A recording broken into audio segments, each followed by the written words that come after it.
deep in the lake.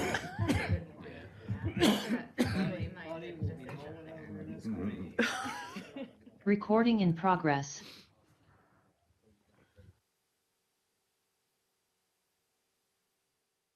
Good evening. This is a work session of the Greenbelt City Council. My name is Emmett Jordan. I'm the mayor. Kristen Weaver, Mayor Pro Tem. Silky Pope Council. Danielle Katie Council. Jenny Pompey Council. Amy Newsilk. Rodney Roberts, City Council. Well, thank you. Hey, anybody have any information items for the end of the meeting? I have a couple. Okay, we've got a few. And let's dive right in.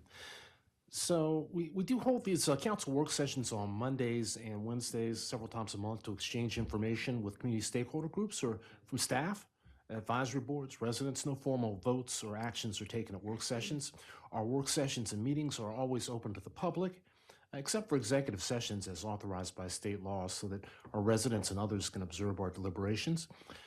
We do strive also to provide an opportunity for the public to voice opinions on matters being considered. So we'll pause periodically for public comment, probably every 20 minutes or so, 30 minutes. During these times, if you wish to address council, if you wish to make a comment, if you're in the room, just raise your hand. After being recognized, you can go over to the microphone and you need to state your name and where you live. We need that for the minutes. If you are on Zoom, you can use the Q&A tab to submit a written question, or you can raise your virtual hand, and once recognized, you'll be promoted. You need to let us know who you are. We do need that for the minutes. And if you're watching on cable TV or streaming on Facebook or YouTube, you can try and send us an email. The email address is questions@greenbeltmd.gov. So limit your remarks to 3 minutes and speak on one topic related to the question under consideration. We ask that you avoid questioning the motives of others. And, in general, please be civil in your remarks. So we've got a double hitter tonight with our work session. First, we'll be getting a briefing and update on the status of the repairs for the Greenbelt Aquatic Center pool deck, and also an overview of what the proposed service shifts, what that's going to mean for our residents and others during 2025. And later in the meeting, we'll be having a discussion on council rules, the council standing rules. So at this point, I'd like to say hello to our city manager, Josue Samaron. Good evening, Mayor. Good evening, Council. Hey, good evening. We're excited to be here today. So why don't you go ahead and dive right in? Thank you. I appreciate it. Tonight we're talking about the indoor pool deck repairs. We've been talking about it for some time. Joining me for today's discussion is our Director of Recreations, Greg Varda, and our Director of Public Works, Brian Kim. The pool project, I want to touch base on just a brief overview, and I'll let Greg and Brian get into the details, and we're ready to get into as much detail as you want about the pool. But briefly, there's been an ongoing issue with the pool and the drainage problem, water seeping into the concrete of the deck. We scheduled a site visit with council. Council came out and took a tour of the facilities and got to see firsthand the corrosion in the metal and other issues at the pool deck. So we've been working at it for over a year now. We appreciate council's support when we were looking for funding opportunities for the pool. Initially, council has set aside the $1.6 million using ARPA money to pay for the repairs.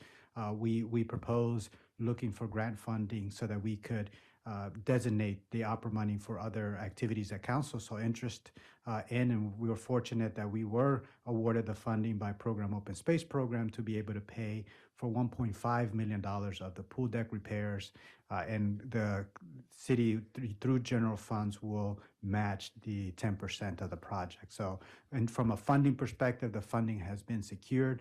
Council will consider legislation to put those funds into our appropriations budget for the current fiscal year. You'll see that in Monday's meeting.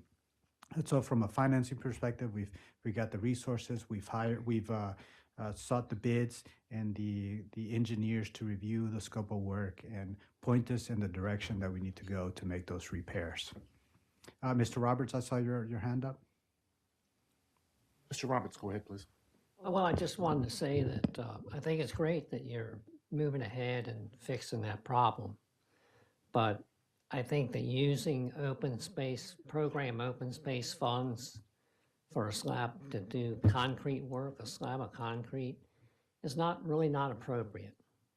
Especially, in the world we're in, when things are burning and the planet is warming up.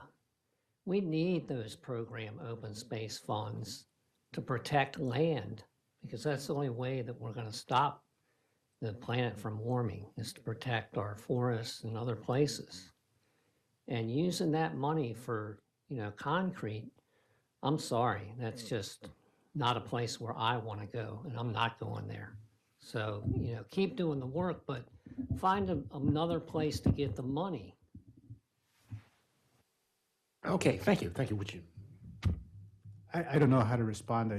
I thought the council and our city benefited by using essentially someone else's money, the program open space, and it allowed us to do more programming with the ARPA money. Data has allowed us to, for example, make a commitment to the food subsidy programs over the next two years. Like, that's something that council said it wanted to do. We ensured that the funding is there from ARPA money to support that program. So we looked at all the funding opportunities. This is something that it's available for recreational activities. Greg and Terry worked hard and Brian worked hard to put together the application, and it got funded to the tune of $1.5 million. Well, just because we have, the other people willing to spend that money that way doesn't mean that we should. And, it's just, it's recreation, but it's a slab of concrete, and there's other places to get money out there. So it doesn't work. I mean, and it's not somebody else's money. Everybody in the state of Maryland who buys a piece or sells a piece of property is paying into that fund. And the fund originally was meant for the purchase and preservation of land. That was way back in the 70s. And now that we need it so badly, it's not there because this is what we're doing with it. Hey, And that's a shame. And Mr. Roberts, that's something that future Mr. Roberts, generations are going to look Mr. at Roberts. us badly for.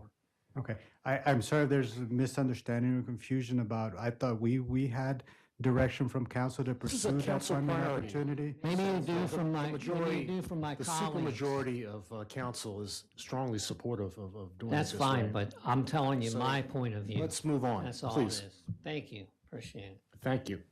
Mr. Summerall? I think I introduced the overarching theme of how we got the funding, and we're good to go. There are obviously a few things administratively we need to do. Council approving the appropriation. We met with DPI last week to talk through the permitting process, and we'll work through that. I spoke with our attorney today on the matter, and we have a good plan on how to move forward and get the proper approvals in a very tight time constraint. It does come with its challenges, and we would reach out to council if we need support to kind of encourage our partners at the county level to help us move this project along. Yeah, this is a priority. Council toured the facility, I guess it was about a year ago, and observed the deterioration of the pool deck and just looking underneath at the status of things. So it's not something, this is not a luxury. This is something that has to be done. So for today's agenda, we're going to cover the scope of the repairs, go into the impacts of programming, the timeline, and we're available to answer any questions you may have on the project. So Brian, do you want to kick us off on the general scope and then the timeline, and then we'll go into programming? Essentially, it's the construction area is approximately 3,000 square feet. Obviously, it's above deck and below deck. Brian, can you pull that microphone next closer to you? It's a demolition of the existing tile and the slab deck. And then underneath, it's structural shoring of the hollow core planks. When you go on to the demolition of the MEP, so you'll be isolating the valves, removing all those valves that are attached to the hollow core plank. At that point, they'll be remediating the hollow core planks that have degraded because of the drainage issue, after which they'll go back, put the topping on, waterproof membrane, new filter, new drain pipe, and then the reinstallation of the MEP. So in terms of timeline, do you want to go into the working days and then how much time we're giving ourselves through September? So the total program is 128 days. Construction activities are 84 days. So we hope to start approximately April 7th and complete by the 29th of September. There is some float in there for unforeseen site conditions, as well as front-end administrative work to include things like engineering, site investigations, and permitting.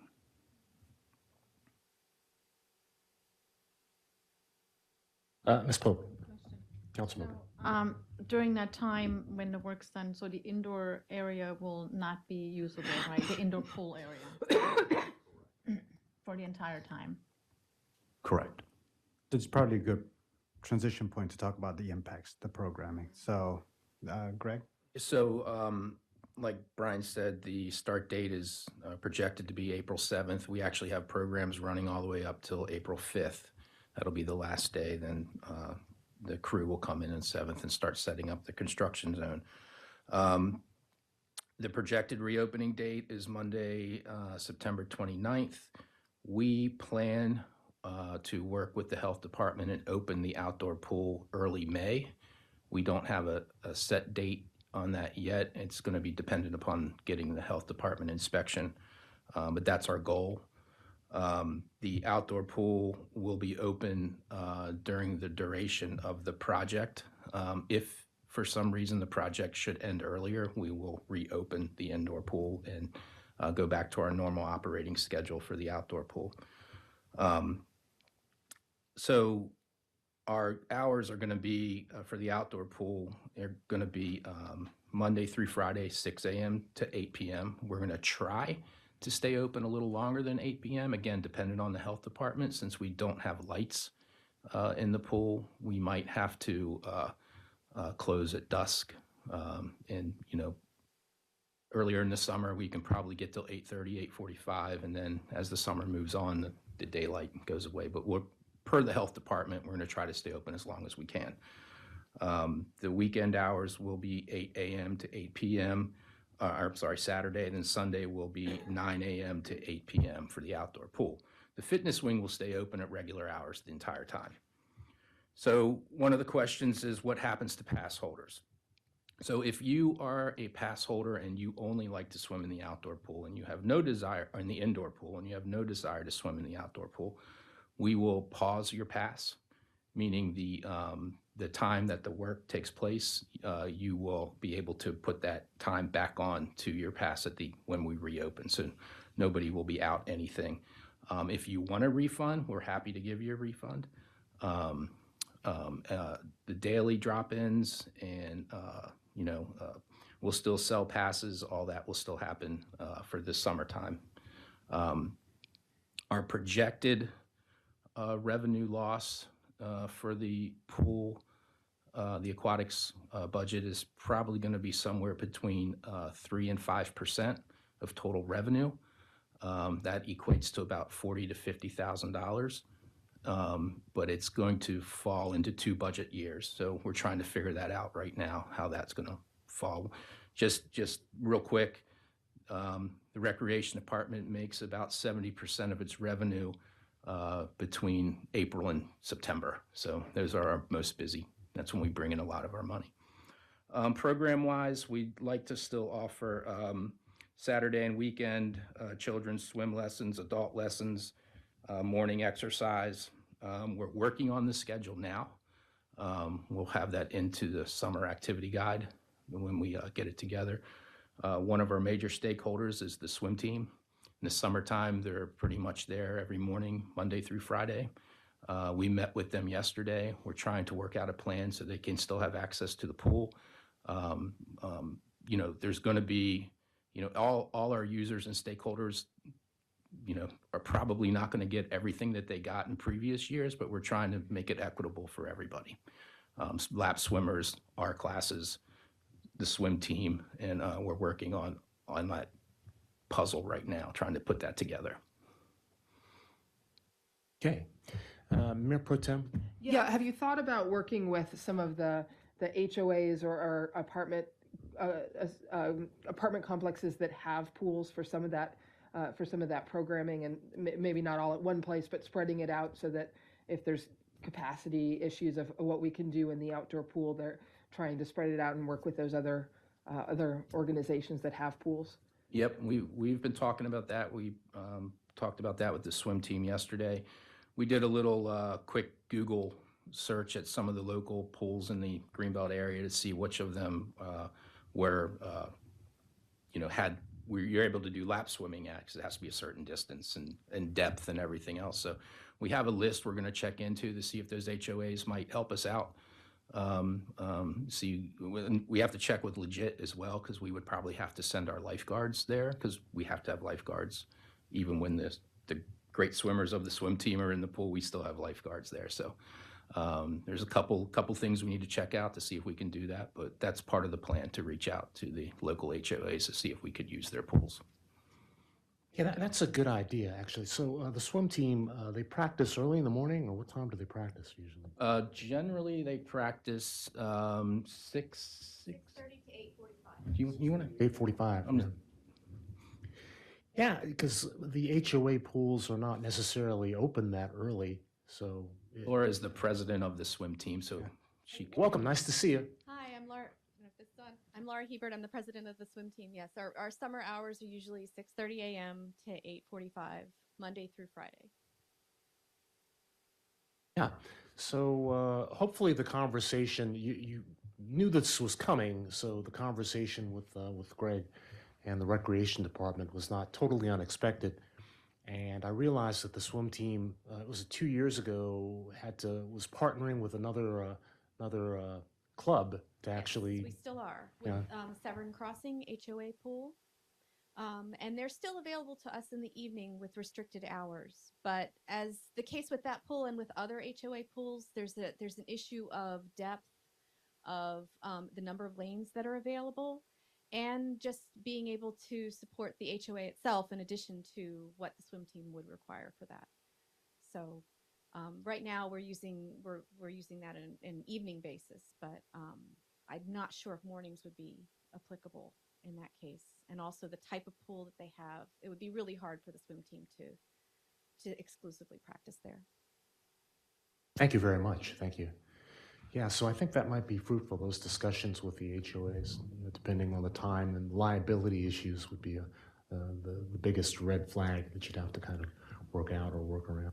For the people at home, Legit is our local government insurance trust, so just so you know who Legit is. But And Mr. Mayor, if I may add, we will continue to explore those things. I had a conversation with Franklin Park Management today about it, and they're open to the idea. We'll continue to explore that option. We also welcome council members as support. I understand that some of you may have access to a pool or live in a community with a pool, so. Definitely. Hey, I've got a few questions. I know council probably has some other questions. Can I just interrupt with a technical question? Ms. Davis emailed saying that the link in the agenda isn't working. So I think I sent her the correct link, but it may be that she's getting a notice that the link expired, the one that's, I think, posted on the agenda link. So if we That could. happened to me before today too. We need us checking on that. Yeah. Okay. Hey, I want to circle back and ask first a couple of questions about the construction aspect. So, one of my or council's frustrations is sometimes with large capital projects, there are delays with construction or contractors being able to come in and do the work that they say they're going to do in a timely fashion, so that the parameters of April 7th through September 29th, is there a buffer built in there? And what sort of, are there any kind of guarantees or anything that we can do to make sure that our contractors perform? The contractors themselves are motivated to finish. I mean, they make their money and their margins such that they get in and they get out. So the motivation is to try to get done as soon as possible. I will add, though, there is an element of unforeseen site conditions. You really don't know the extent of the damage until you really start taking off that top slapping. So that's why we built in a little bit of float within the construction program. So if you actually do the math on the calculations of the 120, 84 versus the timeline that we provided, there is a buffer. There's float in the construction program. It's good to know. And the other question just has to do, I'm trying to picture how the construction would take place and the impacts on the surrounding area around the pool. So with this heavy equipment that would be coming in, would it be coming in on the side by the horseshoe courts, or was it candy cane court, or what do they call it? Candy Cane City back in the day. Oh, Candy Cane City. I want to ask Councilmember Roberts that question because I'm not sure. Question? But Candy Cane City, where did that come from? Playground there. From? You get the term. Yeah. Well, it was, I don't know, the city put that up, they had a sign right there on, There was where a you play. walked into the playground, it said Candy Cane City. And the That was part of the playground equipment. playground was. I don't know they who were- decided to name it that. But It was painted red and white stripes, if I remember correctly. they had a really neat thing, and I think it's still around somewhere, but they took the best part of it off. It was a thing, it's like a round thing that spins around, but originally it had a thing in the middle that you would hold on to, and you could get that thing flying. I mean, there'd be kids hanging off like this and just going around. It was wonderful, though. We loved it. And then they took the middle part off. You couldn't make it going anywhere. It's like, Yeah. but I think it's still out there somewhere. Yeah. I'm sure it came off because of our insurance. Yeah, no doubt. Well, you just can't ruin everything in life because of insurance. All the good things have to So go. on a serious note, though, so heavy equipment, would that be coming in there or behind? Because those doors, I know the farmer's market, they've got their stuff stored back there. And so, yeah, so the farmer's market does have their stuff stored right back there. So that'll probably be the mobilization area for the actual construction. But as far as heavy equipment, this is a very delicate project. So they're going to take the demolition very slowly, carefully, let me say. So you won't see a lot of heavy equipment. It's labor intensive. So they're not going to just go in there and just jack everything out and possibly damage the hollow core planks underneath. So it'll be a precision demolition job. Understood. And behind there, the baseball field and the room that's back there, that would not be impacted, or would that be closed? There should be no impact to that area. Likewise, the basketball courts on the other side. Correct. No impact. So, and just in terms of summer camp on the programming side, Yeah, unfortunately, we probably will not be able to offer swim lessons this summer for summer camps. We'll still have the free swim opportunity, but the swim lessons won't be able to be offered. and for the lifeguards and the personnel, would you need fewer people, need to recruit fewer lifeguards? Yeah, we won't do our robust summer hiring of lifeguards, but we want to keep what we have. So we'll be spreading out shifts to keep our lifeguards employed. We'll be working on cleaning the indoor pool because it's going to be drained.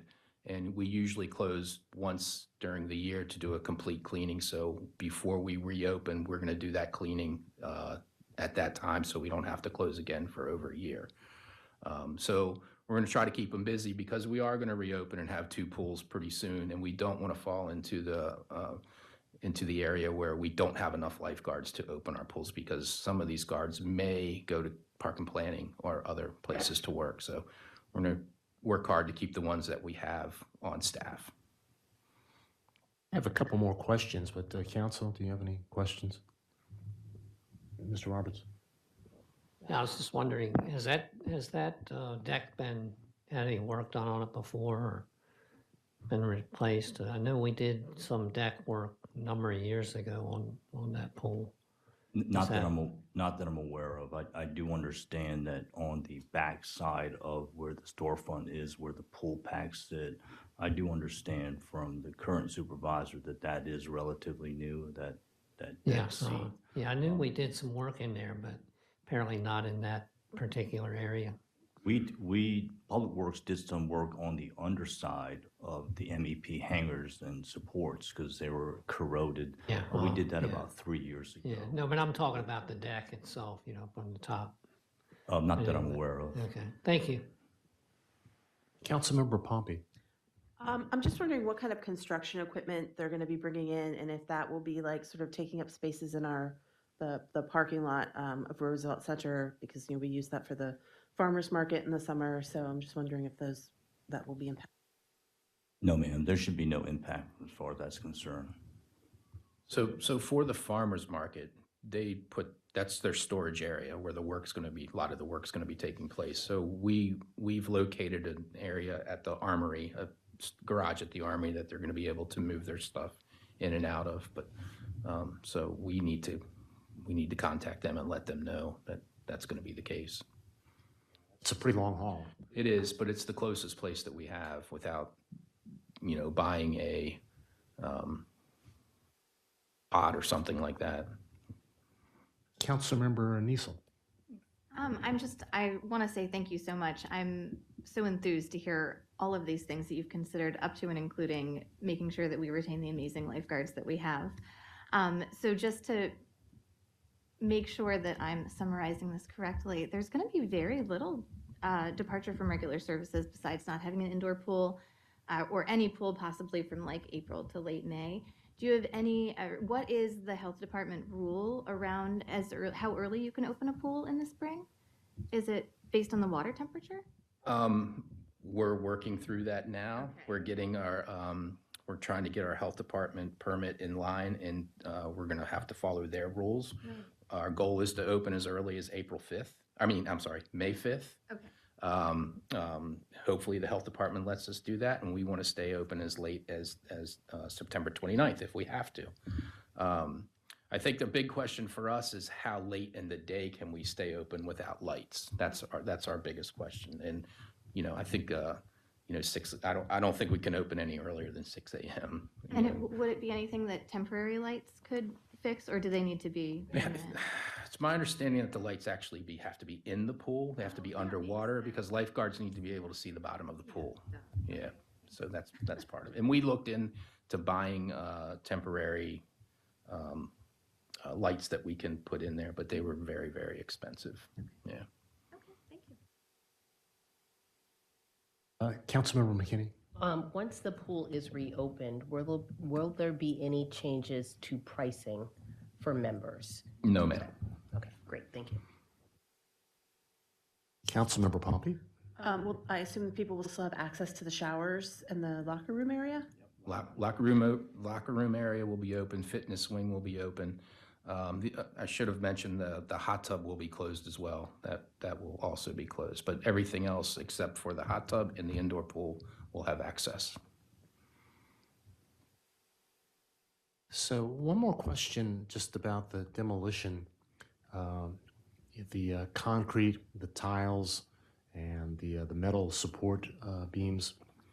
So there's potential, I guess, for some particles, particulate matter to get into the air. So how will our residents be protected in terms of respiratory hazards? Or are there some special accommodations or things that you have to do to make in the process of doing the demolition? Is the contractor proposing to take some additional steps to make sure that nothing gets in the air? So they do realize that this is a very sensitive area, and as far as debris con, we will be discussing a certain amount of dust control. I mean, that's pretty standard in every construction project, to include other safety items like barricades and things like that. We're also working with Recreation. I believe that they want to get a little retaining wall built as well. So all of that will be discussed, correct? Okay. We can pause. If anybody, any public comment, I don't see anybody online. Anyone have a comment? Yeah, please.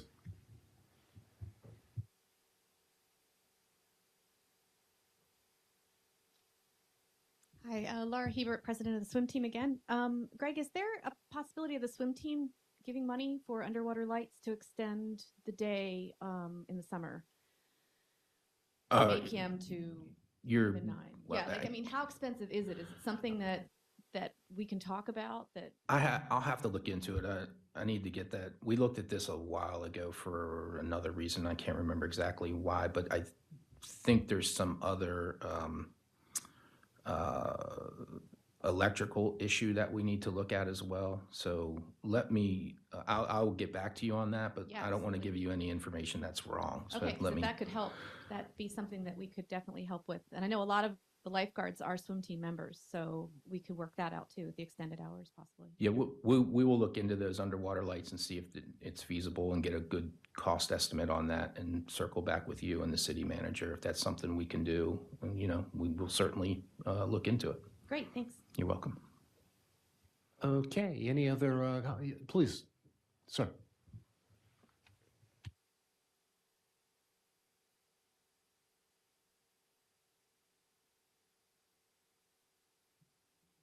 New Orleans resident. It's not that I agree with Councilmember Roberts, although I do, on the question of the appropriate use of open space funds. It remains, however, a substantive and interesting question, and particularly for the newer members of council, it might be useful to know over the years that the city has received open space funds, how they have been used. I recognize that I can't task the city manager with anything, but if especially the newer members of council were interested in knowing over the years how the city council has chosen to use these funds, you all might ask the city manager to put together a list of open space funds received and how they were expended. Whether or not there is land, private property out there to be purchased, I think likely there has been or will be in the future. I think it's certainly possible.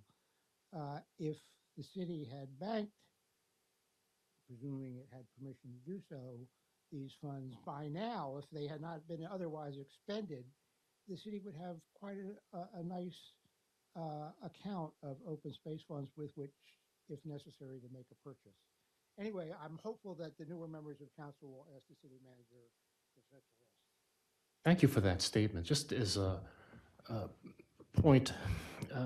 May I provide some background on the Well, sure. POS Now, funding? I was just going to say that this is not an uncommon practice. Most of the other municipalities throughout the state also have the flexibility to use open space funding for recreational uses, not just for land acquisition.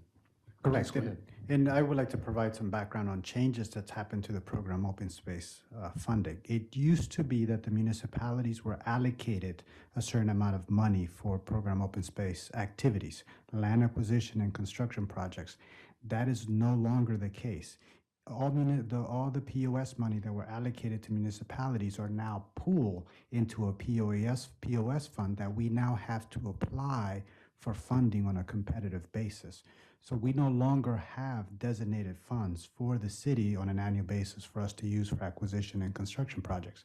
Now we have to compete for those funds. That was a change done last year to the program.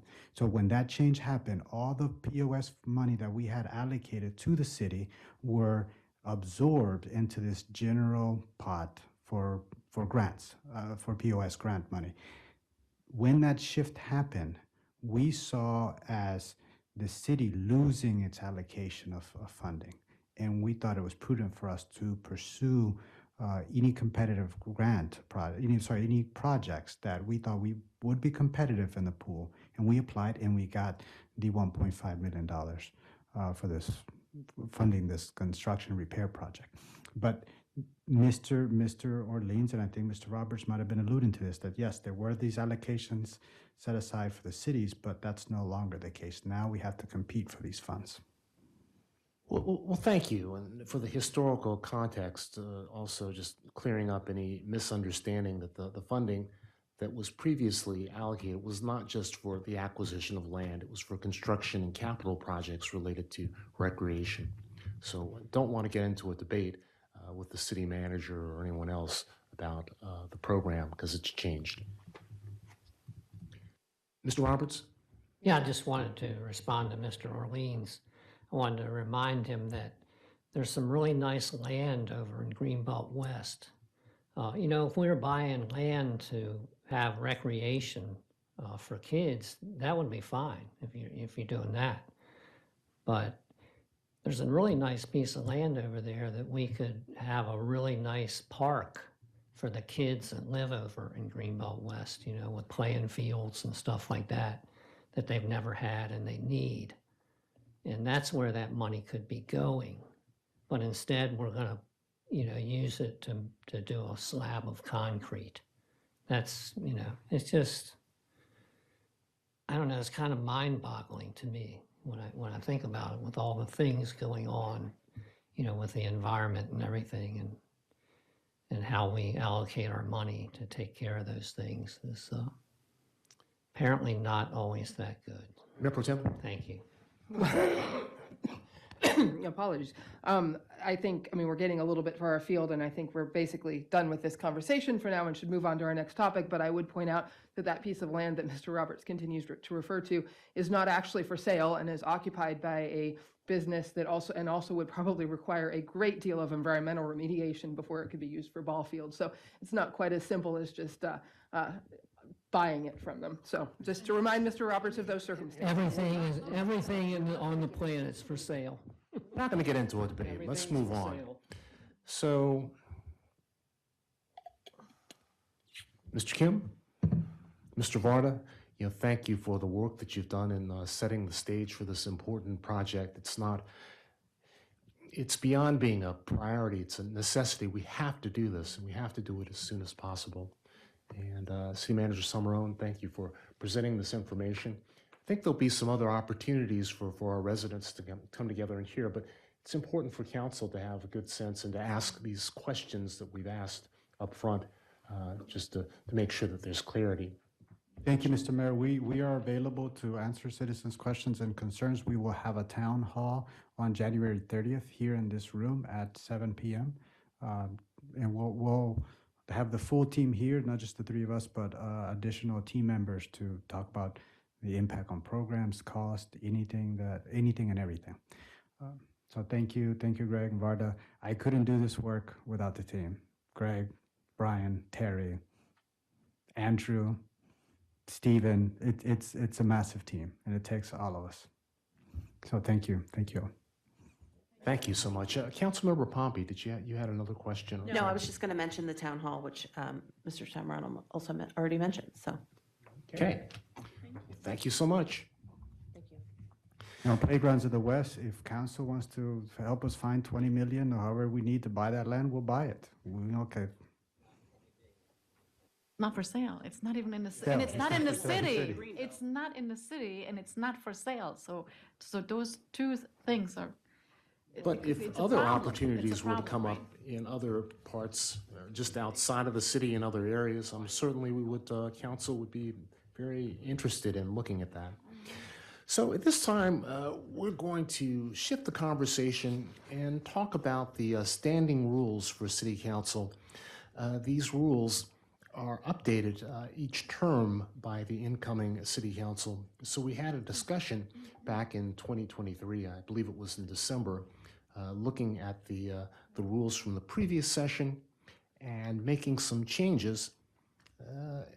But these rules that we have, the current ones, address a number of areas just in terms of council meetings, the presiding officer, quorum, city manager, staff, minutes, duties and privileges of members, and council procedures.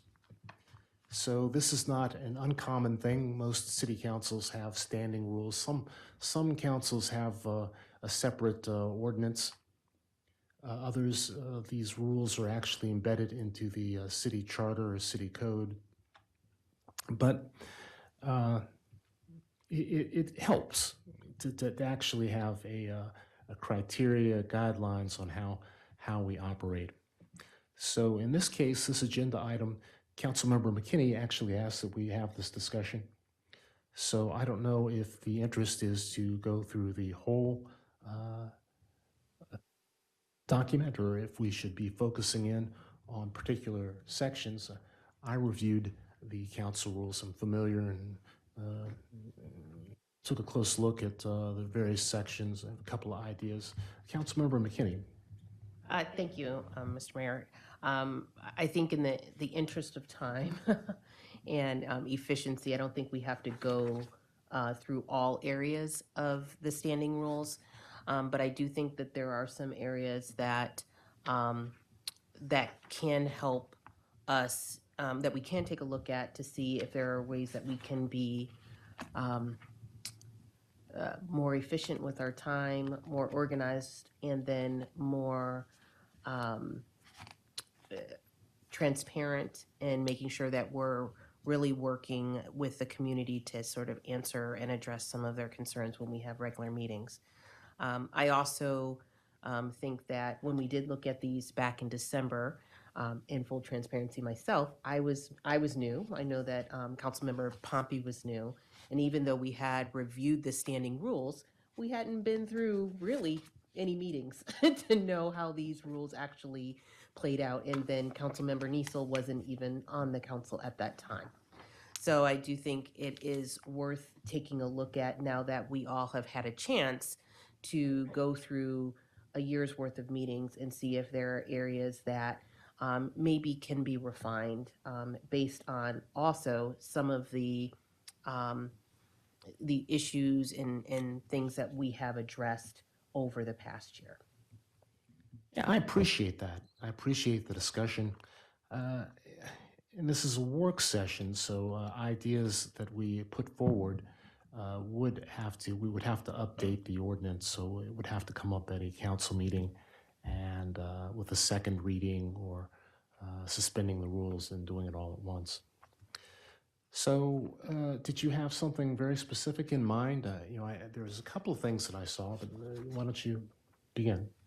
Sure. And please, if there are other council members that have other areas, as I said, I don't think we need to go through every section of this document.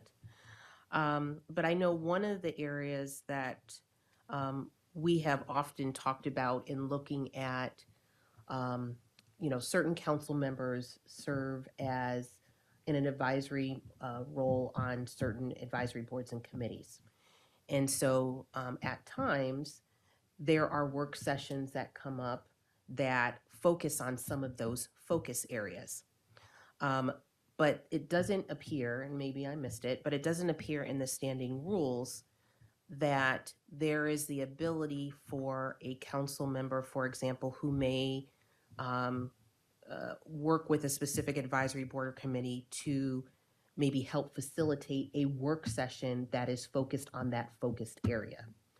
So what I'm wondering is there an opportunity, or would it be worth it to look to see if from time to time, if there are work sessions that maybe focus on the forest preserve or something that the advisory planning board might have focused on, if that work session itself could actually be chaired by that council member that is on that committee. That also helps to kind of, I think, give some additional information and sort of spread the work that has to be done in preparation to ensure that we're having a really focused conversation during those work sessions. So that's just one example. I think it's very clear about how regular council meetings are presided over and the mayor presides over them and the mayor pro tem when the mayor is not available. But I'm thinking about the work sessions and also thinking about if there are certain focus areas that may be of interest to certain council members, if they could maybe potentially lead or facilitate those work sessions. So I'm open to discussion. It's just a thought. Mayor Pro Tem? I would say, related to that, I think that something that I noticed that the standing rules doesn't really include at all is actually what what the expectations are for someone, for a council member to be a liaison for a board and committee. And I would note that also in the packet, there is included an ordinance from Berwyn Heights that I think has some really excellent things that are not included in our standing rules related specifically to behavior and expectations. And I think that is something that, more broadly speaking, this talks about chairing meetings, it talks about a lot of the technical stuff, but it doesn't actually, our standing rules don't actually describe some in great detail the expectations for treating others with respect, even what the duties of a council member are in terms of being on a board and committee, or other duties or the expectations of, and these are some things that we have talked about at times in terms of how we're supposed to interact with city staff in terms of making requests, and also interacting with members of the press or other issues like that. We've talked about those things, but I think many of them have ended up being unwritten rules. And I think for many of those things, it is preferable that they be written rules, so there is less ambiguity. Not that there's never any ambiguity, but that there's less ambiguity and more. And it's easier to onboard new people. They have something they can look at and write at. So I actually think there are a number of areas that I think we should add to our standing rules. And I think that the Berwyn Heights ordinance is an excellent model, because they really got into some of those expectations for behavior of council members toward each other, towards the staff, towards the public. Okay. Yeah, I looked, City Manager Summerall, thank you for including that ordinance 124 from Berwyn Heights. It's a very thoughtful document. I'm not sure when they wrote that. 2003, it says on there. 2003, Yeah, that was that. It says on the document. Yeah, I think that may have been, yeah, that was quite some time ago. But it's very thoughtful. Looking around at other neighboring jurisdictions, there are also references to behavior and the conduct of meetings, and very helpful. Just spelling out decorum more explicitly, and also just spelling out exactly what happens when these rules are broached. I think that's important to have that codified.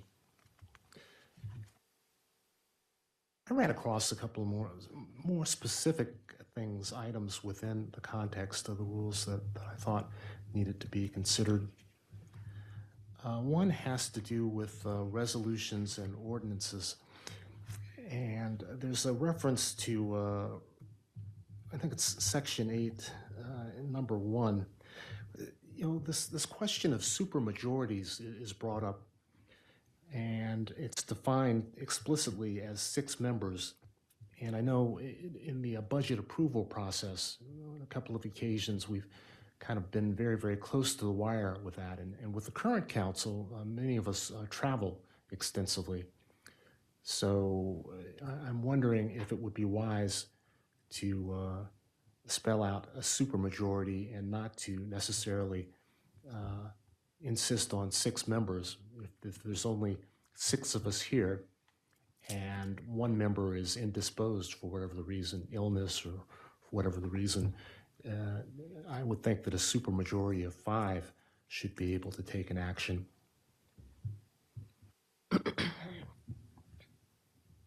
I think some of those may actually be some of that thing about the budget may actually be in the charter, so I'm not sure we can change it with the standing rules. Yeah, I realize that, but it's actually comes up in another instance as well, another place where it just says a supermajority and it says 6, and just the reality of this council. Many of us are traveling, maybe they're out of the country, and it's just, there are times when people are indisposed, so, also, if some action needs to be taken by council because of a breach of the rules, it also says something about a vote of 6 members for disorderly conduct or violations of the rules is necessary. So once again, I think supermajority would be more appropriate than spelling out a number. Ms. Pope?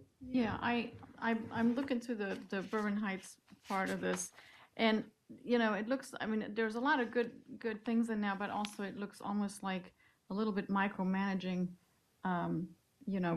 people, and I think that's what I don't agree with, and it also looks like that there's specific items in here that almost look like they may had some issues in that direction, and now they put it in their standing rules. So I think we need to see what our issues are and how we function, and then those should be our guiding rules for us.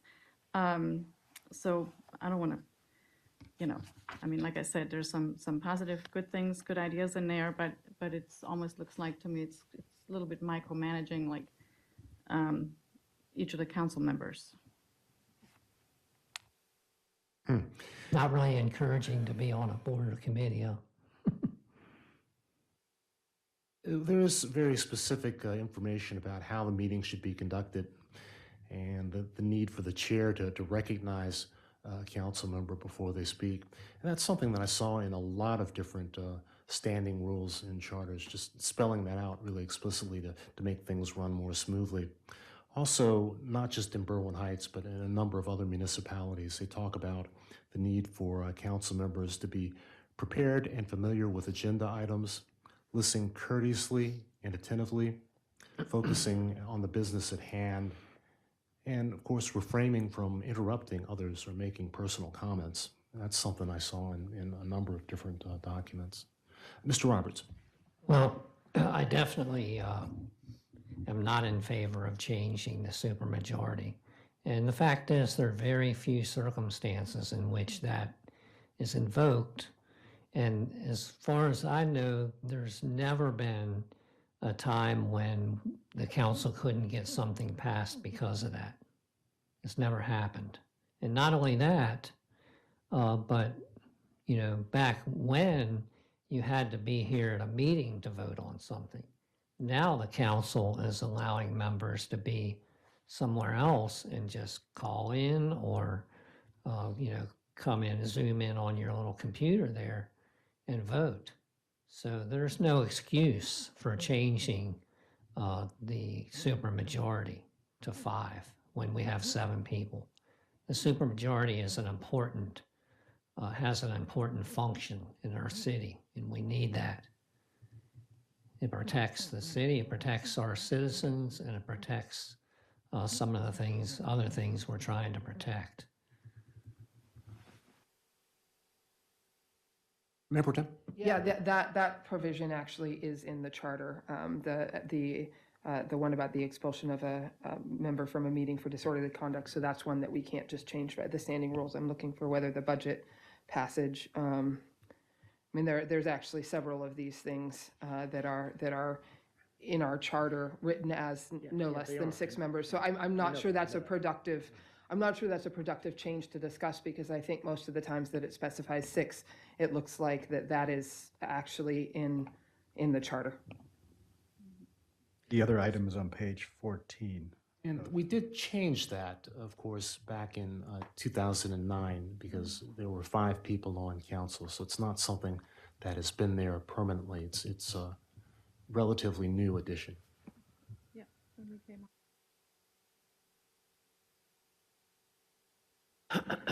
As you're pointing out. The other section is on section item 8, adoptions.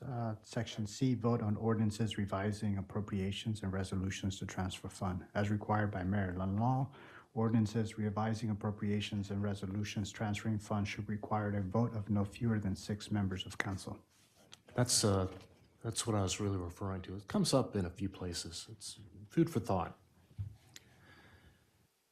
As far as conduct and interacting with others, I mean, there's a lot of common themes about treating staff, other council members, and the public with respect, directing concerns about staff to the city manager, not reprimanding employees directly, presenting the city appropriately when dealing with others, making a distinction between when one's expressing an individual opinion or speaking on behalf of council. Just a lot of things. Respectful communication is essential with participants, expected to treat others courteously, avoid personal attacks, abusive language. But yeah, I do think that we need to firm up, enhance some sections of the rules. This is something that council would actually do at the beginning of a term. I'm not opposed to making modifications, but let's get specific if we can. Councilmember Poppy, did you see any? Yeah, it's not something specific in here that's already existing, but I would suggest that we add to our rules that we limit the duration of our council meetings to 2 hours, requiring a vote of council if we're going to extend beyond 2 hours. In talking to a lot of our colleagues in different municipalities, this is a way in which they have sort of reined in the length of meetings, and it's forced them to become more efficient in their work because the meetings can't just sort of go on all night. I think it is respectful of council member time, it's respectful of the public's time, and it's respectful of our staff's time if we actually have a set duration for our meetings. I would love to see something like that added. I also noticed going through our standing rules that meetings of the council of a whole, so our work sessions, in our standing rules, they don't require public comment, allowing public comment, and I would encourage us to not allow public comment during work sessions, because often it seems as though our work sessions become public forums. And if we need to have a public forum or a town hall on something, we should do that. But our work sessions should be a time for council to work and council to learn about things, to ask questions, so that we're prepared when these issues come before us at a meeting. And everything that comes to a work session should be coming to us generally at a meeting, so the public would have a chance to comment on it at that point as well. And again, if it was something that required a public hearing, we should just have a public hearing on it, similar to what we're doing with the public utilities, where folks had a lot of questions about, increases in prices, et cetera. So we're having a town hall on that, so people can just ask questions, and we don't have to do that during our council meetings. And then another suggestion I would have would be, the taking of public comment. I think that we should shift the taking of public comment to be all at the beginning of our meetings instead of after each individual item, because again, it turns almost every single individual item into a public hearing. And I think that it is not too much to, expect that residents or others who want to speak on a specific topic on our agenda come prepared to speak on that topic and speak on it at the top of the meeting. So that way we as council can move through our agenda more efficiently without continuous stopping. And that's a very normal procedure for the majority of councils in the Prince George's County and in the state of Maryland. And not only councils, but most public bodies operate in that way. That public comment is not dispersed throughout an agenda, but public comment is either at the beginning or at the end of a public meeting. So those are the items that I have been considering. Yeah, those are interesting thoughts. I think with the limit on the amount of time, well, first, every municipality is different. There are no twin municipalities that I know of in Prince George's County. So the Greenbelt Way is definitely different than Berwyn Heights. Different forms of government. New Carrollton is just completely different than Greenbelt in their structure and the way that they conduct things and the powers of the council and the mayor. So with regard to the time, 2 hours seems a little short, but I think you've hit on something. I think the reason, I think that the amount of public comment has a huge impact on the amount of time that it takes to get through an agenda. I'm just thinking of the last meeting that we had with the public comment. It was about 45 minutes in all. It was a substantial amount of time. And the comments were certainly appreciated. Having them at the beginning of a meeting, actually College Park, I believe, public comment, they are asked to write down their questions beforehand in writing, and the city clerk actually reads the questions. Interesting. Yeah, so it's different everywhere. Councilmember McKinney.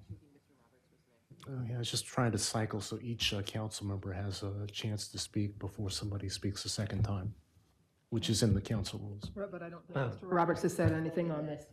Oh, okay, I'm sorry, Mr. Roberts. Well, the College Park thing might sound interesting. It sounds horrible to me because you're limiting people. But I love the 2 hour meeting requirement, and that's really, to me, that's the way it should be. It should be 2 hours, and whatever we don't get to goes on the next agenda. I mean, I've been in other organizations where that's where it was. And yeah, so I agree with you on there. You got my vote. The thing on having people, all the people speak at the beginning of the meeting, though, I think would be a deterrence, a serious deterrence to people speaking at a meeting. And people want to be, when they come out to speak on an issue, they want to hear other people, they want to hear the council members, they want everyone to interact together. They don't just want to sit there and say, okay, and read off of a sheet and say, here's my testimony. They want to have a moving meeting where people are interacting and speaking and getting different ideas that they can hear. And you can't do that if everyone just has to go to the podium before the issue even comes up. So that, I'm not big on that idea, but, and especially what if you get, 50 people that come out for one issue? They're all just going to get up and say it before the issue even comes up. I don't really, that's scary to me, Well, because. I know Ms. McKinney's waiting to speak, so. But if we have the 2 hour limit, you don't really need that because, you're going to have to get done what you can get done.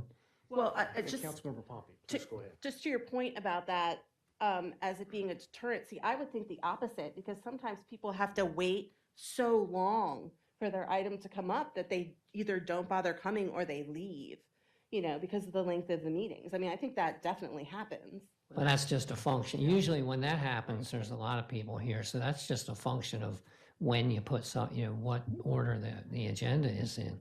We have to put things, if you got a bunch of people there waiting, that agenda item should be, up in the front, not, way back. Yeah, that's actually why we put petitions and requests at the beginning of the meeting. It wasn't always that way. Councilmember McKinney. Another way to look at it to try to, keep the time frame for the meetings, whether it be 2 hours or whatever, we land on, is, I'm trying to find the part in the standing rules, but it talks about that each person, member of public, a person can speak, and then they have to wait till whomever else has spoken on that topic, and then they can technically speak again. And I'm wondering if there's a way to, basically make that the discretion of the council, because some of the topics are quite meaty. And so if we have multiple people speaking multiple times on multiple topics, that ultimately makes the meeting go longer as well. And so another way of looking at it might be to say, if a person would like to speak and we do keep comments after each topic area, maybe there's a way to limit the number of times people can talk on one particular topic. Well, and I think, I'm not sure that I think figuring out how to manage public comment better is important. I'm not sure that I actually completely agree with Councilmember Pompey that we shouldn't have any public comment in any work sessions, but I think something that could help get that direction, because, for example, if there are a bunch of people in the room, we don't know what they want to speak about. Because we don't have people sign up for what topic they want to speak about. So I think a way to sort of manage that, because how do we know? I mean, sometimes we know what agenda, what topic people are there about, but a lot of times we don't know what they're here to speak about. So I think another way to manage that better might be to require people to sign up and say what agenda item they want to speak to, and then we'll know, 10 people want to speak to this item, we should put that at the beginning of the agenda, because otherwise we're just kind of guessing. And so having more of a sign up, and if somebody chooses after they sign up not to speak after all, that's up to them, but that way we at least know how many people do want to speak versus are just here to listen. And then you could, and then you might be able to manage that a little bit better. And then I think I think actually the point about having people make their comments at the beginning, on regular meetings, I think that might make some sense. I think for work sessions, I think a little bit more fluidity can be helpful. But I think having people sign up to say, so that we know who wants to speak and who's just here to listen. Yeah, Mayor Pro Tem, that's a very common practice, just having people sign in if they want to speak and Indicate what they want to speak about. right. Now, of course, for some people, they might want to speak on every single topic Well, then in there an might have to agenda. be some choices about what's the most important thing to speak on. That could also be helpful for the minutes as well, when people sign in, if they sign in with their name and their address. It could It's simple to be- do. It's easier than having someone write out their statement. But, there's something to be said for people submitting comments in writing one way or the other. Councilmember Pope. Yeah, I mean, it's always welcome when public comes and shares their views and ideas and comments. But if we do have some items on the agendas who are heavier, but you also mentioned then having like not just a work session, but have like a public meeting on some of those big items, which we usually, basically we know, what the public, which topic is a real big interest of the public. So once you do that, I think you can eliminate a lot of the comments during the meetings that we have, if we have to vote on something. Public meetings on certain subjects, I think, would come into play at that point. Yeah, but I mean, not having any comments during work sessions, I'm not so sure. We've been dangling with this issue for many years, and it's just there is no perfect way to handle that. But we have to be fair to the public as well. Here's a couple more thoughts about the length of meetings. I noticed, I think it was Laurel, it may have been College Park or Laurel, and they do have a time limit. It's 2.5 hours, and after that, if it goes longer than that, it's automatically ended, and the items do roll over to the next meeting. I think Laurel, they had something about virtual meetings. If it's less than 5 items in a meeting, then the meeting's virtual. If it's more than 5, if it's 6 or more, then it's in person. So, I mean, there's a lot of good ideas that we can incorporate.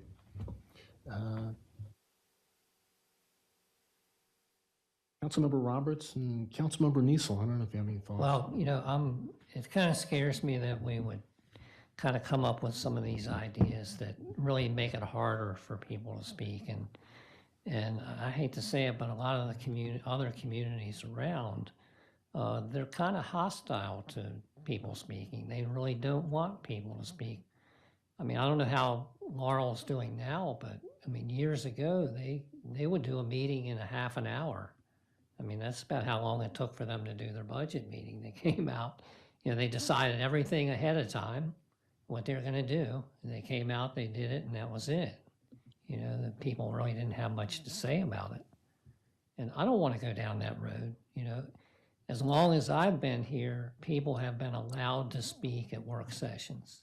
And in my view, we need that. We need people to come out at any meeting, whether a work session or anyone in a regular or whatever it is.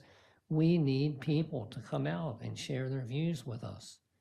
And we shouldn't put any roadblocks in the way of them doing that.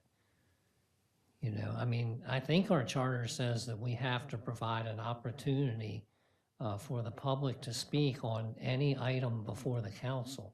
I'm pretty sure that's about what it says, Might be paraphrased a little bit, but that's the intent of our founding fathers, is that this be a place where the public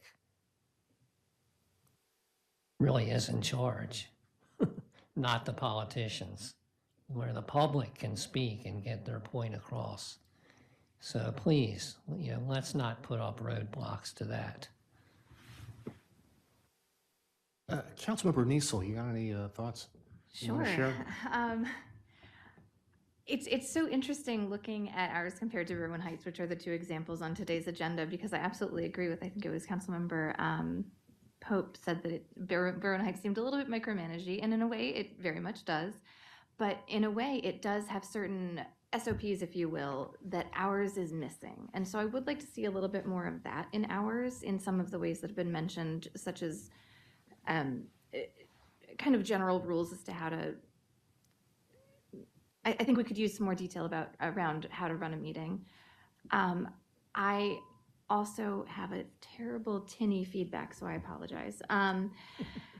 I am so torn about the public comment because I believe so strongly that, yes, these are community meetings. I want our community to be involved. It breaks my heart that so few people attend these meetings because it makes our time feel a little bit wasted. I see this as such a good community involvement tool. And if we change our rules such that we are being more deliberate about the time and the focus that we're giving to issues, I think that we could possibly engage more community. So I'd be very much in favor of limiting the time. I think that that would also make this role on council be more accessible to more people, which is ultimately one of the missions I had when joining council, was to make this so that it was an accessible role. And then finally, my last thought is around, again, public comment. Somehow, if we are still allowing it always, to balance it so that we're not stopping after every single subject, because I will absolutely agree that really it throws me off. It makes our meetings very, very long. And yeah, that's about it. Thank you for asking. Yeah, I kind of agree with that. Our residents, some of them are very, very good intentioned, and they are reminding us of points that are very thoughtful. But sometimes there are things that council is very aware of, and the city manager is very aware. There are things that we do. So somehow getting a better handle on managing the time would be very, very helpful. Well, oh, sorry, Councilman McKinney had her hand up. Councilmember McKinney.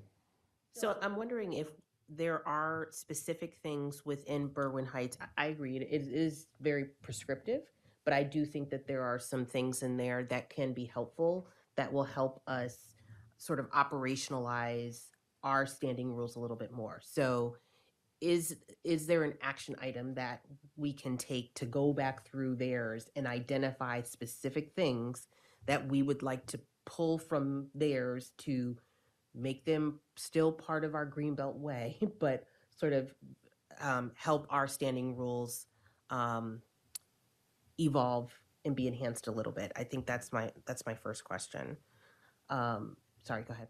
Well, funny you should mention that. One of the specific items, Section 5-3 is something that we put in the rules about 6 or 7 years ago, and that was to actually have an action item list come out of each work session and distribute that.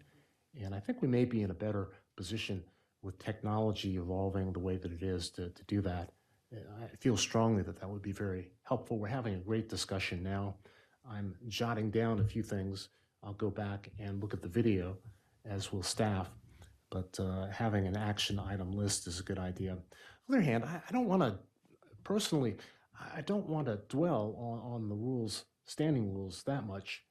I would hate to spend more than 1 or 2 work sessions. You're proposing to have a couple of council members take this on, because it's hard. You can't really, 7 people cannot write a document sitting at a table at the same time. It's just impossible. Well, it's not impossible. It's really hard to do.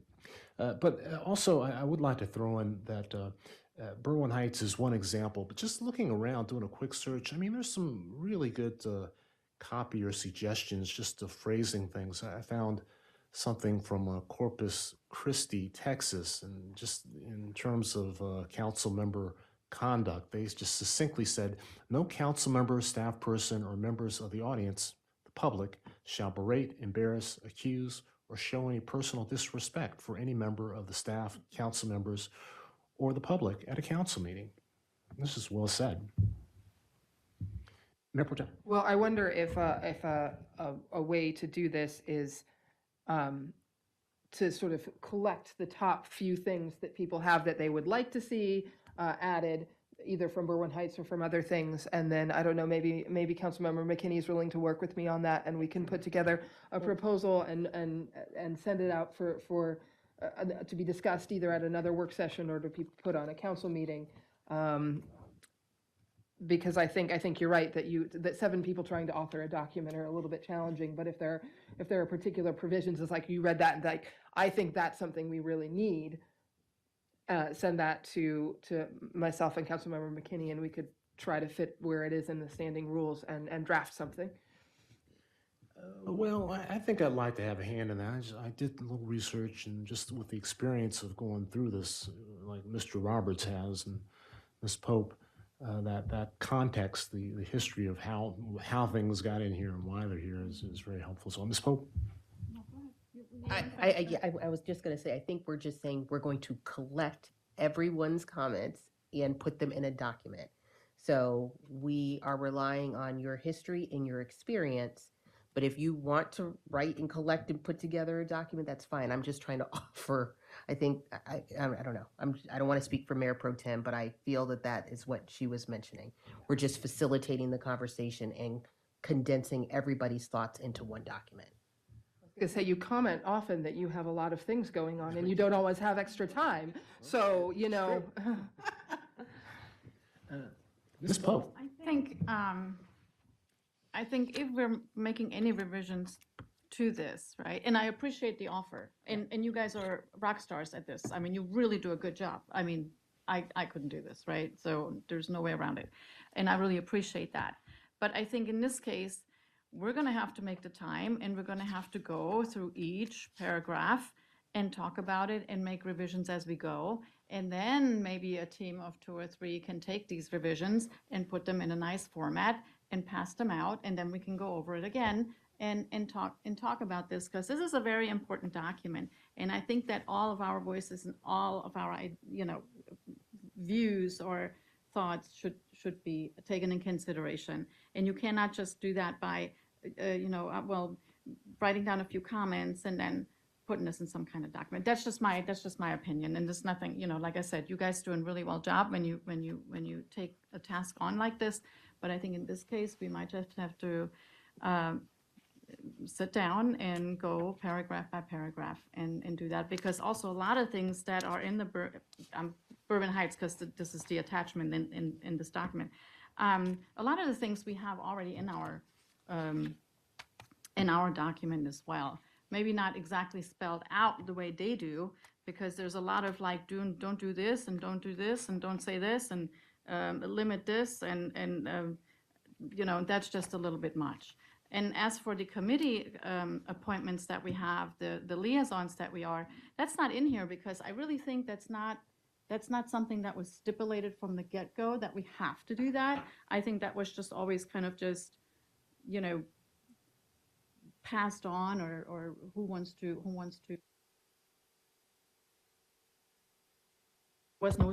There was no strict rule that has to be in this document, because if you don't have the time, or you may not want to do that for whatever reason, you really don't have to do that.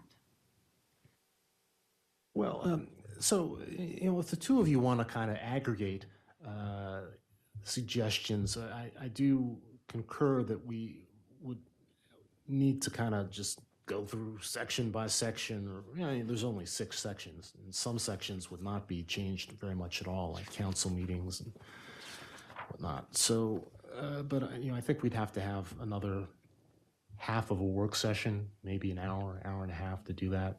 Saturday morning? Maybe.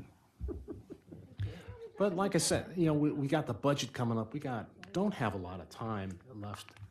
Don't have a lot of time. So maybe there is a kind of an in-between point, right?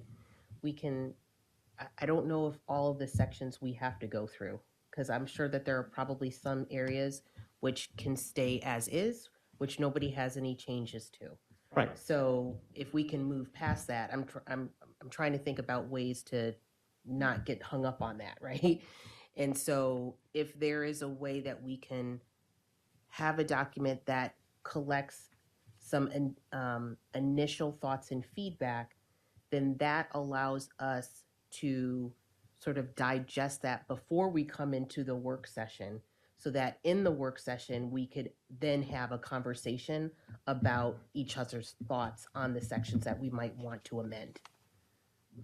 So we're still having the discussion.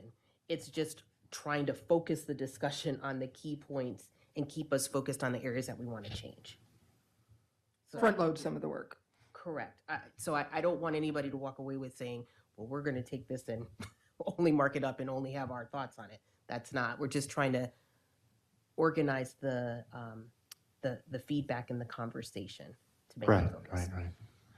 Yeah, I appreciate that. Maybe that is a way to go. We'll have to find time on a Saturday or another half of a work session, an hour. But as I said, I really don't want to spend a whole lot of time on tweaking at this point in our schedule. We did this back in January. You know, people were coming on the first time and really had not a chance to really internalize the impact of some of our decisions, some of the things in there.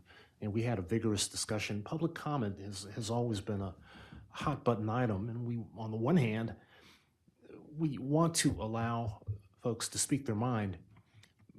And, you know, it's possible to do that. If we have something in council rules, it says 5 minutes, and, you know, that's an outlier. If you talk to folks from across the country from city councils, it's usually 3 minutes. So if someone is speaking and they're making a good point, council can easily vote to give them more time. It's not that we'd be cutting people off. It's more that we're trying to really conserve our energy. We're elected to do a job, and you know that has to do with setting policy, setting the budget, overseeing the city manager, you know, responding to our residents' constituency issues. So this is a part-time job in Greenbelt. So we really do have to manage our time as best we can. And every municipality in Prince George's County and state of Maryland, across the country, we're all different. So there really is a Greenbelt way, and we don't want to get too far away from that, from tradition, but at the same time, we have to figure out the best way to get stuff done, because that's what it's all about. But you still have to manage. I mean, like Kristen said before, you know, or was Danielle, if everyone, you give everybody, okay, 3 minutes, not even 5 minutes, right? But our agendas are very long. We have a lot of topics on the agenda. So you have all these people sitting in, everybody wants to speak on the same topic for 3 minutes. You adding another 2 hours, that's why we have meetings and we sit here till midnight. And that's really just We haven't been doing that too much. And many times we sat here till last week, it was what, 11:30, 11:15 or something again. So, okay, but that's a long time. So we do have to find a way to manage politely and fairly. We have to manage that in some way. So like I said, either it is, maybe we just take comments during work sessions.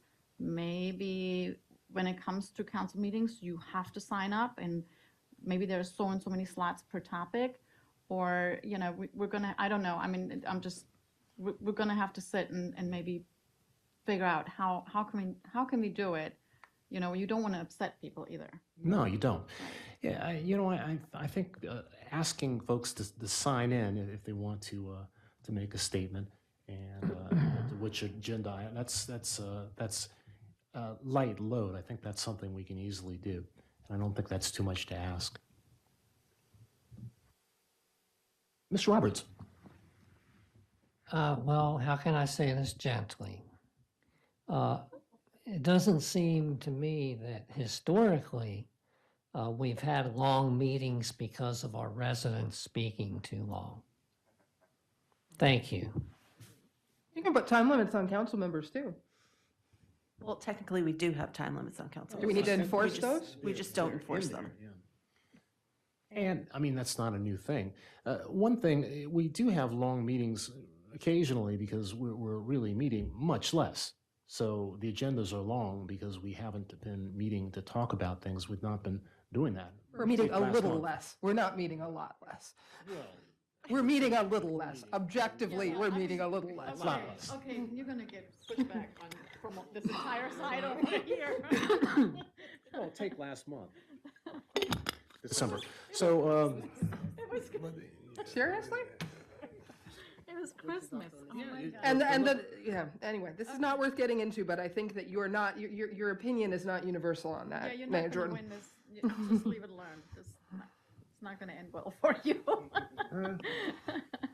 Ms. Niesel, council member. I noticed that in the standing rules, it seemed that we actually needed far fewer council meetings than has been referenced in the past. So I thought that was interesting. And I would,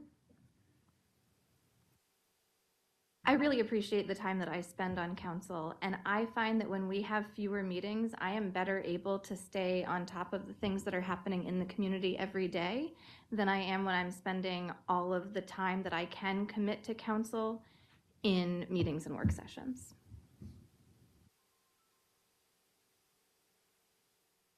Well, let's take some public comment. See, there's somebody online. Yes, we have Ms. Davis. Oh, okay. Ms. Davis, are you there? Yes, I am. Welcome. I have a few comments on what you've been discussing.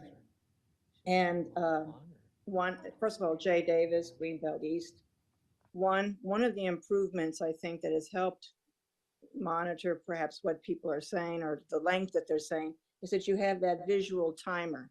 And if the mayor would politely remind people when they're getting close, as he does occasionally, that you're going beyond your limit, that would help.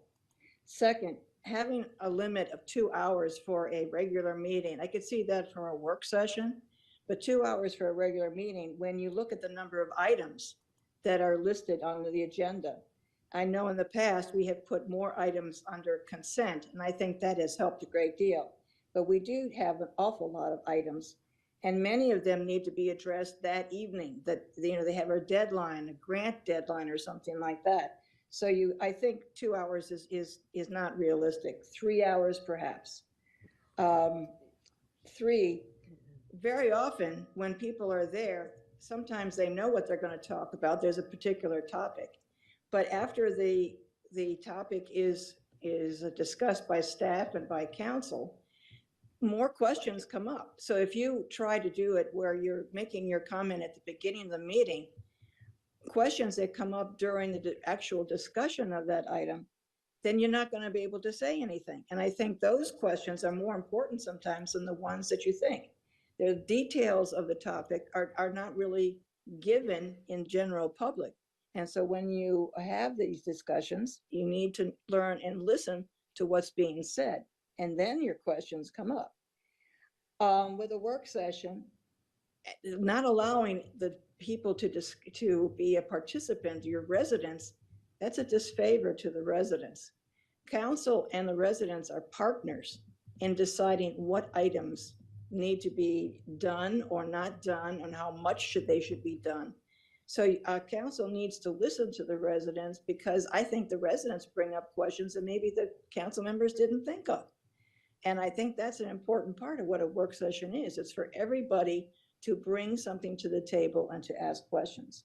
And finally, I learned when I first became mayor that telling a Greenbelter that they can't talk, or that they have to limit their talk, or they can only talk at a certain time.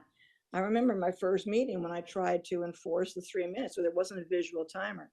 And I was roundly criticized for limiting free speech. So I think you have to be very careful. I don't think people are as verbal as they used to be, but it didn't bring out some interesting things. So what council needs to decide, are your rules for the convenience of you, as much time as you have, or to make things go fast? Or are you really trying to represent the people? And that means that people need to be able to have a chance to discuss. And that may make meeting longer, but that's what democracy is about. Sometimes it's ugly, and sometimes it's not as clear cut as it should be, but people need to be able to express. And what many of the things that you're doing is limiting the opportunities of residents to express themselves and to ask questions. Now, there can be a way of doing that in a polite way, time-wise, whatever. But when you say that they can't speak, that they're not allowed to speak? What is that saying about Greenbelt? Thank you. Thank you very much. Thank you. Anybody else online? No one has their hand raised on mine. Mr. Orleans, please.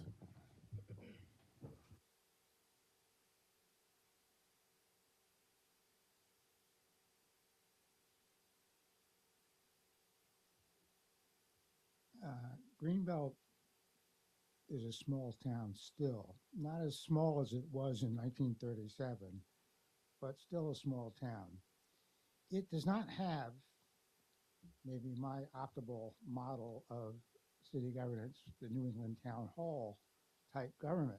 But if you read the charter, the original charter language, much of which still exists, unfortunately much has changed, but much of which still exists, I think they were referred to as our founders. I think the initial city council and group of residents who participated in the construction of that charter had in mind, maybe consciously, maybe not, something akin to what's come to be called the New England Town Hall type of meeting. I haven't experienced that in the 21 years I've been coming to Greenbelt Council, but I think the folks back then maybe envisioned it. Coming from even newer members of the council, especially, the suggestion that the public imposes itself on council and we should be curbed in imposing ourselves on council strikes me as obnoxious. I think that council should watch its own participation at meetings, should adhere to the idea that they themselves should seek recognition from the chair rather than just interjecting when they choose to. And the chair, the presider, whomever it is, should spend less time answering comments from the public than has been the practice for the 21 years I've been participating at council, and council would flow more smoothly. But in any event, this, as I've always thought it should be, is a colloquy, a council meeting. Council has business to attend to. The public may comment on that business. Prior to the conduct of that business, individual members of the public may have a petition and or a request. But having stated their petition or request should not and does not mean and should not mean that therefore they can no longer participate in the content of the business of the council. Lastly, for the last 15, 20 years, civility has been a goal across the nation and around the world, maybe. I can remember a joke that someone could be civil with Satan. I believe in, I am faith instructed to love all my neighbors, and I embrace that instruction. But loving someone and respecting their agency does not mean that we have to respect their conduct. And sometimes in a meeting, people will, maybe with struggling to do so, will try and convey that one person questions another person's conduct or their methodology or their thinking process. That's not being rude. It may not be civil the way some people would like to be civil, where there's never a cross word said, but in a public body, a public meeting, or in a private BS session among friends, sometimes people will be called upon to say to someone else, I think you're wrong, and this is why, and if you care to hear about it, I'll explain it to you. In any event, council's rules are important to council. They should be adhered to by council, and underlying council rules is a reliance on Uncle Robert's rules, and that's something that this council for many years has forgotten completely. The idea of prohibiting public comment is a dangerous, dangerous concept. Thank you so much. Thank you. Councilmember McKinney. I think one thing that might be helpful is that whatever additions and adjustments we make, maybe having a definition around the regular meetings, work sessions, and then town halls. So if, and then that might help us to then define the type of public comment and the amount of public comment during each of those sessions. Because I don't think anybody wants to limit or not hear from the public. But I also think we do have times when we are trying to get through a large body of work. So maybe there's a way to make definitions around those different types of meetings that will help to do that.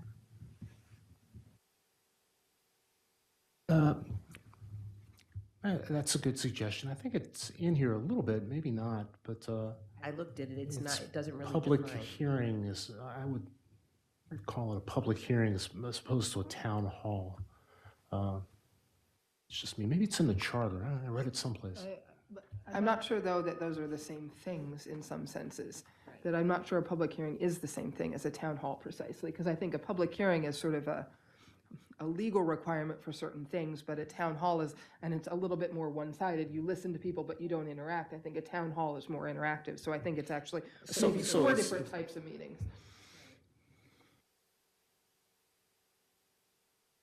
Well, it's a little bit after 9 o'clock. Ms. Pompey? Go ahead. Yeah, I was just going to say that I agree with Ms. McKinney, and I think that, if we have a meeting and we have 10 people who want to speak on a topic, that's probably a signal to us that we need a town hall if that many people are showing up to speak on something. So I think we could facilitate more and better discussion if we have more forums like that.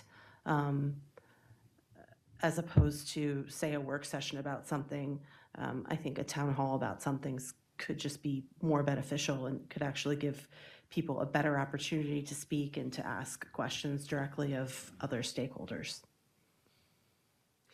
Well, I'm certainly open to trying that to see what happens. So we'll see what happens. So I kind of feel like we're spinning our wheels a little bit. Yeah. On the one hand, we really need to kind of dig into this and get very specific if we're going to make amendments. So, I'll accept the idea of the two of you if you want to aggregate these suggestions, and I hope that all of council will make suggestions and circling back and doing half of a work session or maybe an hour, hour and a half, specifically trying to talk and come to a consensus about modifications that we may want to make. Yes, please. To start, maybe we just have the suggestion, have people submit their suggestions of the areas that they would like to discuss, and we aggregate that down into a document. So instead of coming up with recommendations of how it should be changed, everybody say, okay, I'd like to focus on section 1, 2, and 3, and here are my suggestions, and then we come back to the meeting to have the discussion on those areas. So again, Mayor Pro Tem and I are not necessarily making recommendations for anybody on this council. We're simply sort of bringing a more refined and structured list of the things that we're going to talk about. Yeah, I was certainly prepared to actually do that tonight, but in the interest of being collegial and allowing everyone to voice their views, I did not impose upon. Let's go through this section by section and talk about what needs to be changed. So a little preparation, a little study is involved, and hopefully we can kind of circle back to this in February. Okay. Now, I know we've got a few, anything else from any other comments? Okay, well, I know we've got a few information items.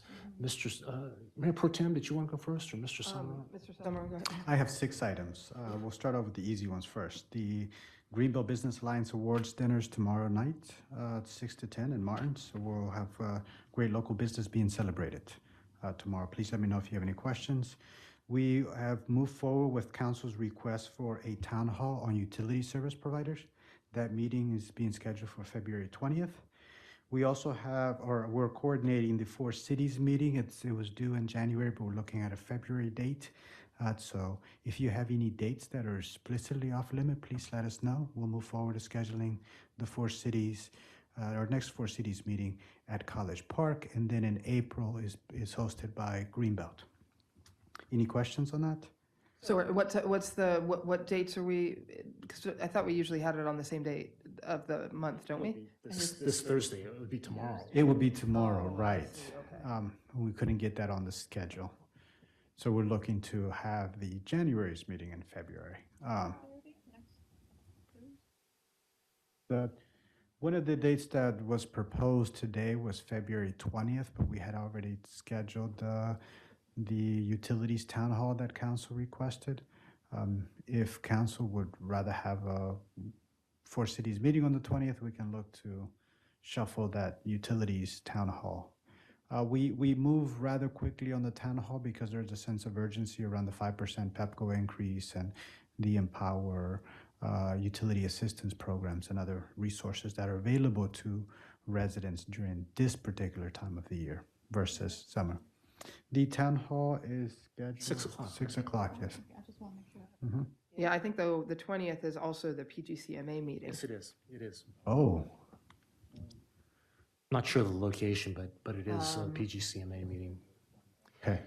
Well, I'm glad we're discussing it, and then we'll look. I don't want to compete with PGCMA, unless you want to divide and conquer. I think we could probably do that. And PGCMA, it seems like they start at 7. It depends. If you get there early, there's a little something to eat. But I think the meetings actually start at 6:30, 7 I o'clock. think they usually have dinner starting at 6:30 and then the actual business meeting starts at 7. So that doesn't have too much overlap. But there are enough of us that we can have several people at the utility town hall and several people at PGCMA. Should we move forward with the 20th as the town hall? I think, and you've already put that out there a bit. We It's on we the put out calendar, the save right? the date on the calendar today. Mhm. I suppose you can just go ahead with that. Okay. If it starts at 6, anybody that wants to be there can be there, and anyone that needs to go wants to. And it's really, the 4 city meetings are very important. I think that they're very important. I think that they can be a little bit more substantive, but that kind of depends on the participation of council. So I think it's important for as many of us to be there as we possibly can, so we can have a strong agenda and actually figure out ways to work together. Yeah, so the 20th wouldn't work for a Four Cities meeting. February 20th wouldn't work. No, not with Yeah, PGCMA so we anyway. would have to reschedule. I don't know, the 6th or the 13th, I guess. All right. The community visioning request, the mayor specifically have requested activity around community visioning processes. I spoke with planning director Lakeisha Hall today, and council member Ingrid Watson, and we will host a mini community visioning event on March 20th. So save the date. I'm working with Director Hall on the logistics and the support for that, but we'll have our community visioning task meeting with the public on March 20th. The penultimate, So evening, yes, that would also be, that's also a PGCMA meeting. Mine. Yep. okay, that one I will struggle with scheduling because the options that we had available to us was March 20th and March 27th. Terry is out of the office on the 27th. Well, we might have to do the same thing then, to divide things up. It's only Thursdays, like the 18th or Tuesday, would that work? Or a weekend? Or a weekend, well, the meeting is with the planning, Parks and Planning, so it's not all dependent on us. It's dependent on availability in her team. Mhm. Which may mean we don't have a choice. So again, we may have to split up and Okay, send some to each meeting. okay. All right, we'll move forward with the March 20th date then. We will be bringing some legislation to council, a charter amendment to update the compensation schedule for council to reflect what council approved as compensation for council members back in the fiscal budget 2024. That would, if approved, that would actually kick in during the next term. It's not something council would, it would be a conflict of interest for us to act on it for this term. So it would be something that would go into effect at next election. Correct. So legally, you cannot give yourself a raise within the current council session. This charter amendment is not to change your compensation, is to update what council had approved in the fiscal budget 2024. We needed to do this charter amendment that was not done. We need to do it now. Okay. That's going to be not on Monday, but at the next council meeting, or when would you expect to? Not a Monday's meeting. I don't want to rush it to Monday's meeting. We'll set it for the February meetings.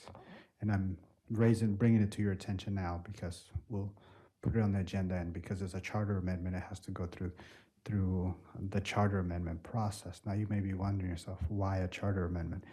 The charter for the city established that compensation for council would be set by charter.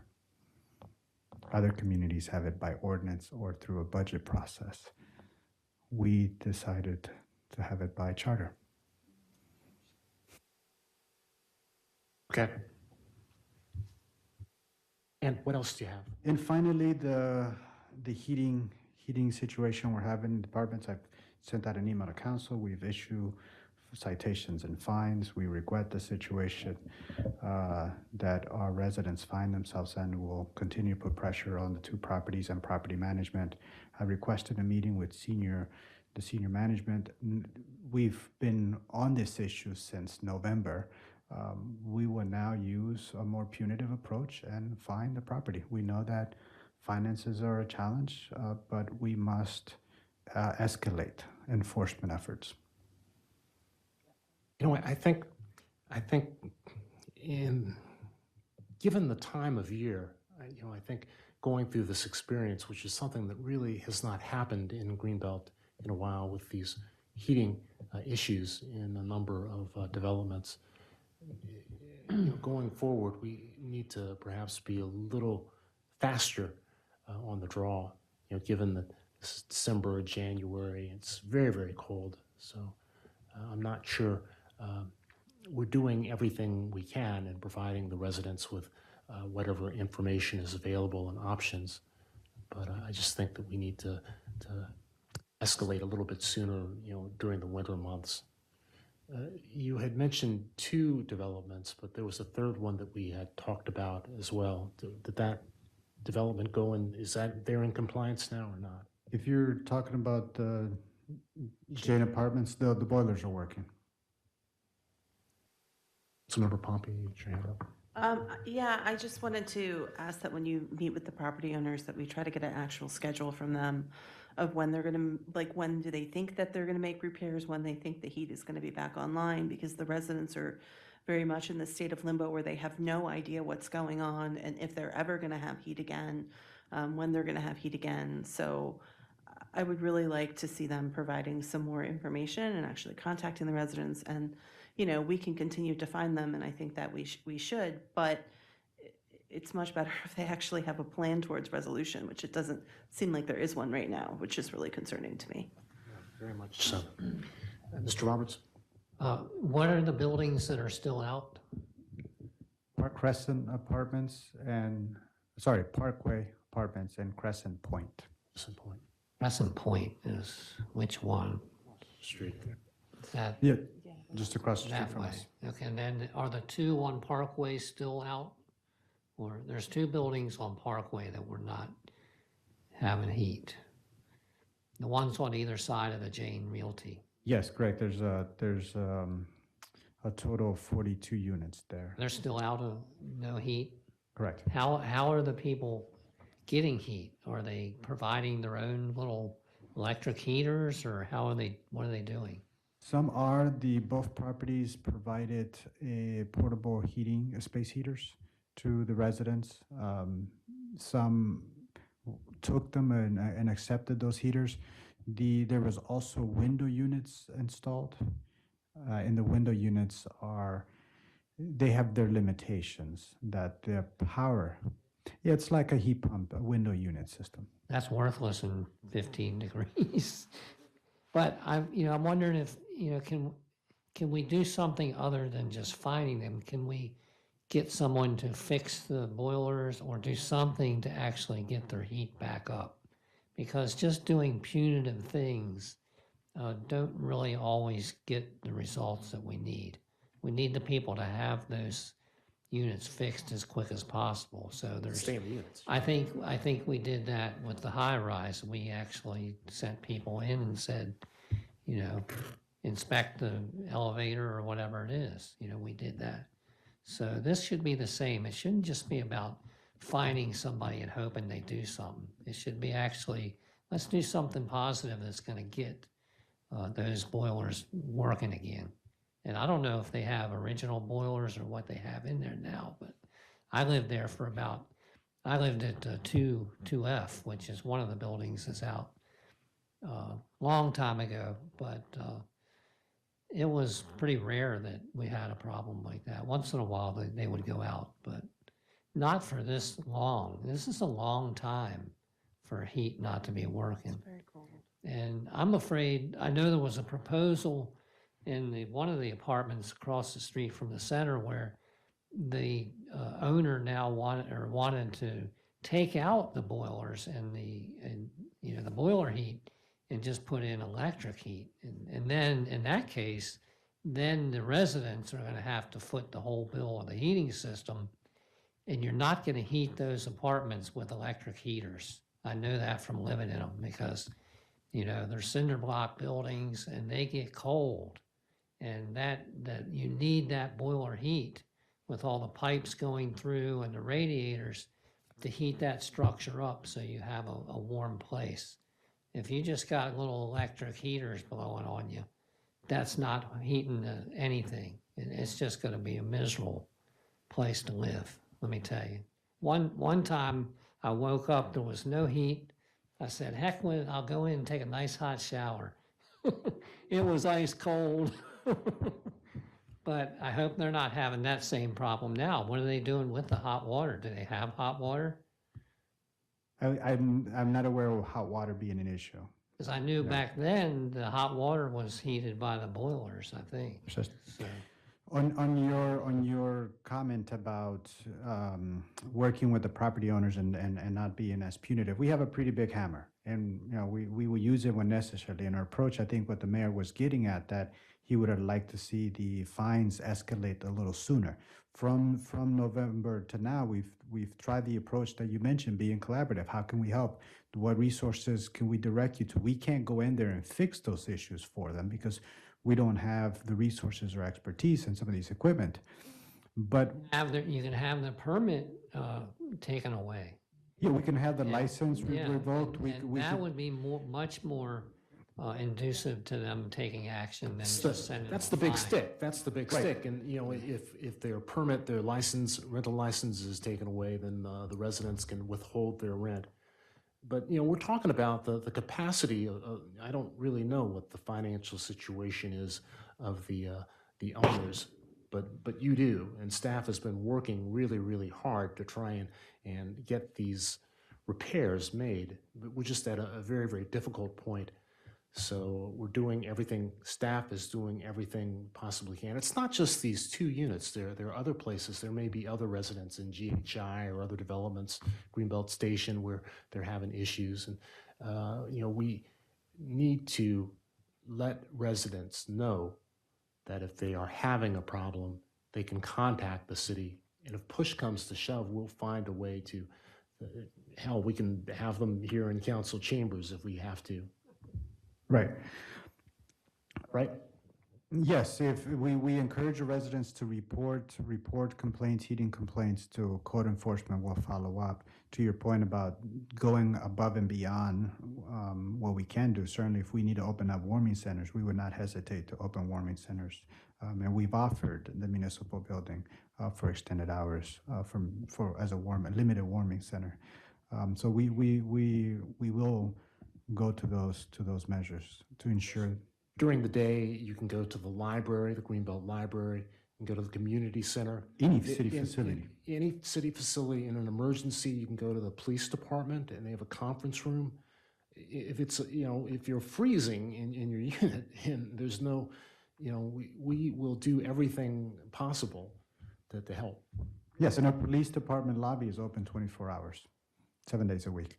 There was some issue about inspections of the boilers, and it seemed to me, it seems to me that if the state is responsible for inspecting boiler systems, there's a gap. They need to, if a residence fails, the boilers fail, they need to let the city know that there's a problem so that we can just be aware of the situation. It would be good for us to know when the state does those inspections, or the third party, the property owners and managers are also allowed to hire a third-party inspection service. It would be good for us to be informed.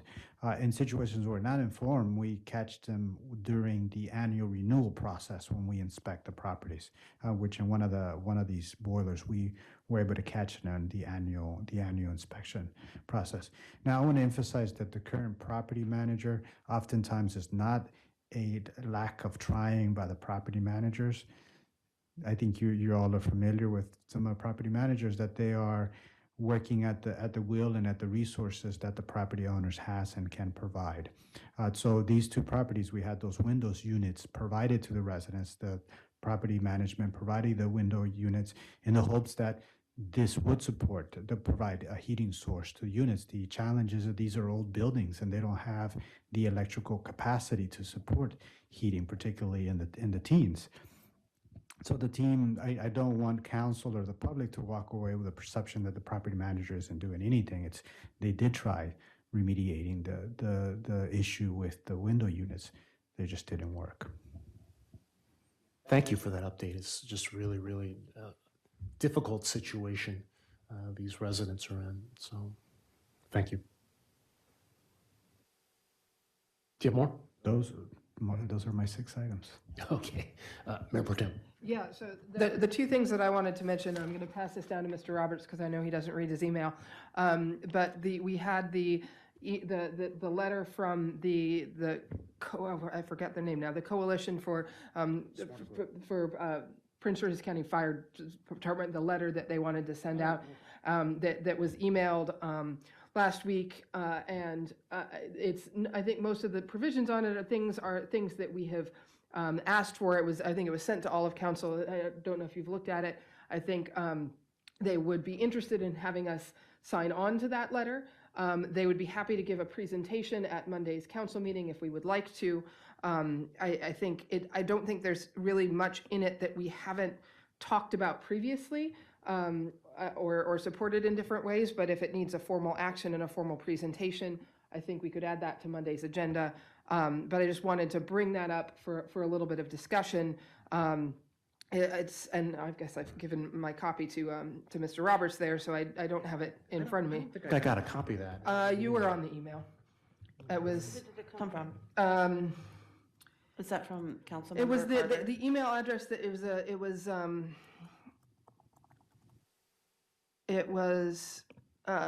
the email address it came from was a specific one they had created. They sent it. I'm pretty sure that all of council was copied on it. If you could forward that to us.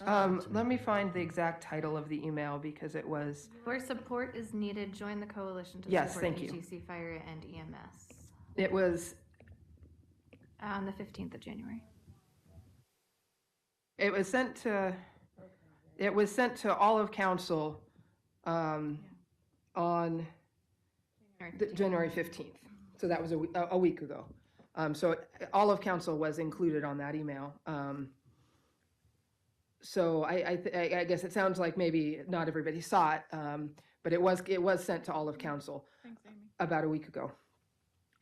So maybe that means that we do need to have put it on formally on the agenda on Monday. Would you like them to come and give a presentation? Because they offered. And some additional communication I had with Mr. Legan. I don't know that I need a presentation. I just wanted to ask Mr. Samaron if he had seen this information. Yes, I have seen the letter. And it seems like a lot of these things are already things that we've asked for and are working on. And I would just wonder, with regards to our lawsuit, if there were pros or cons to signing on to something like this. That would be my question. Actually interested in getting a quick update. We haven't really heard anything about the status of our case recently, since December. On the first question, there isn't anything in this letter that council hasn't already asked for. It has a bit of a different tone and a different audience. But from council's position on what it's requested of the county and both the political side, the county council and the fire department, it really isn't anything new here. I think some of the items are inspired by this council's position around the data transparency, the task force, and whatnot, the support for the volunteers.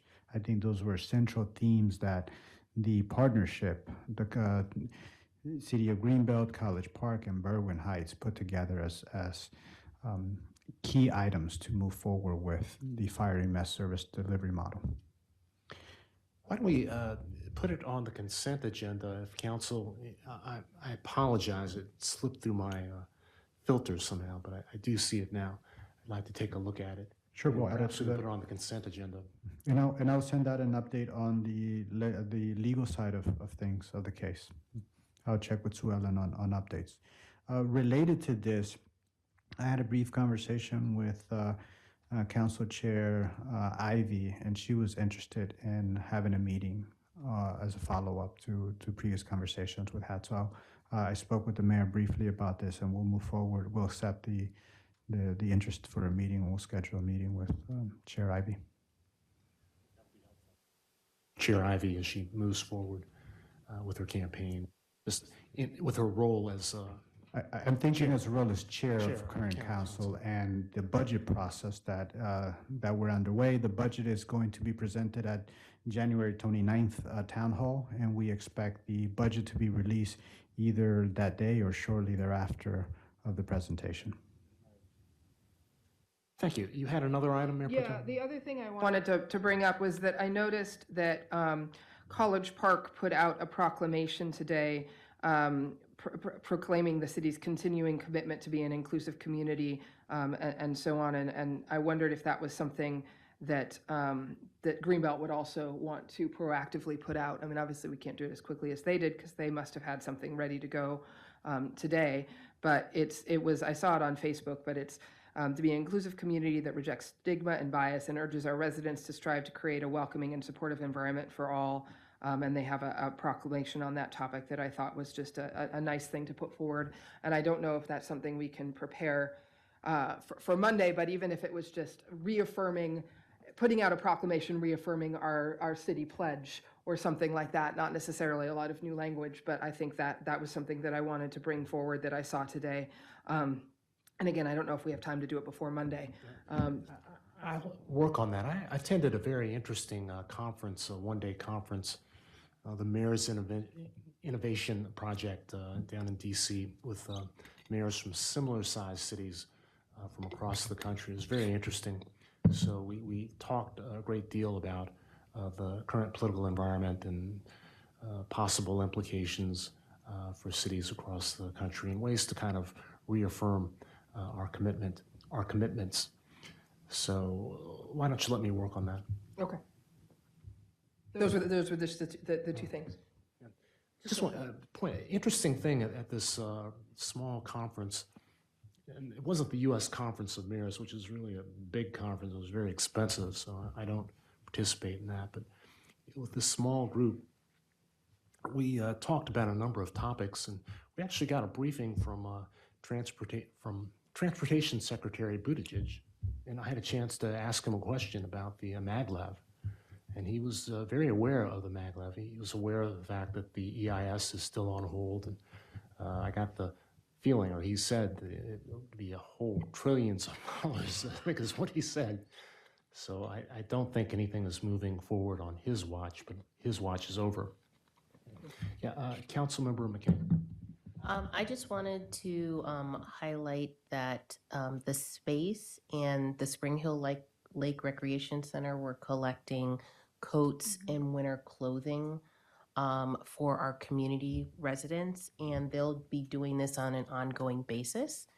Thank you, Mr. Selmaron, for also helping with the staff and the staff over at Spring Hill Recreation Center, so residents can go over there if they are in need of warm clothing. We got a lot of different types of clothing that came through, but I know with this polar vortex that is continuing to go on, warm weather clothing is needed. So please make sure to stop in and talk to the Spring Hill Lake rec staff, and they can let you know when you can come back and get it. I know they'll have it open on an ongoing basis. Thank you. Councilmember Pope. Yeah, so, and we, of course, at Spring Hill Lake Elementary School, we did the same for students, make sure that they have warm coats. And anyone who is in need for their children, if they're attending our school, please come reach out to any of us, and we will take care of that. I want to thank city staff and